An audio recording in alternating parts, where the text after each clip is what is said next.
మీలో రీసెంట్గా అంటే 1 ఇయర్ బ్యాక్ ఎవరైనా ఐఫోన్ కొన్నారా? కొంటే కామెంట్ చేయండి. ఎందుకు చెప్తున్నానంటే మనకు తెలియకుండా కొన్నిసార్లు యాప్ స్టోర్ నుంచి అయితే మనము కొన్ని పర్చేజ్ చేసేస్తాం. ఎగ్జాంపుల్గా మనము క్యాప్షన్ యాప్ ఉంది, అంటే నేను ఎక్కువగా యూజ్ చేస్తాను కదా, క్యాప్షన్ యాప్ నేను పర్చేజ్ చేసిన, కానీ ఇప్పుడు నేను అది యూజ్ చేయట్లేదు, కానీ దానికి మనం మంత్లీ మనం మనీ పే చేస్తాం అనమాట. ఎగ్జాంపుల్గా మనకు వద్దనుకుంటే దాన్ని మీరు డీయాక్టివేట్ చేయడం ఎలా అని చెప్పేసి చూస్తూ ఉంటారు, కానీ మన అకౌంట్లో నుంచి డబ్బులు పోతూ ఉంటాయి.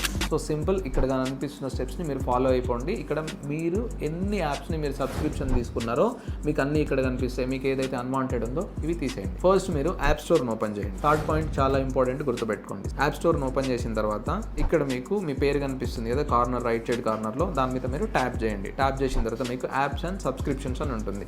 ఈ సబ్స్క్రిప్షన్ మీద మీరు క్లిక్ చేయండి. క్లిక్ చేసిన తర్వాత ఇక్కడ మీకు ఇక్కడ ఎన్ని యాప్స్కి అయితే మీరు సబ్స్క్రిప్షన్ తీసుకున్నారో ఈ సబ్స్క్రిప్షన్స్ అన్నీ ఇక్కడ కనిపిస్తాయి అన్నమాట. ఈ సబ్స్క్రిప్షన్ మీకు ఏదైతే వద్దనుకుంటారో మీరు వీటిని మీరు డైరెక్ట్గా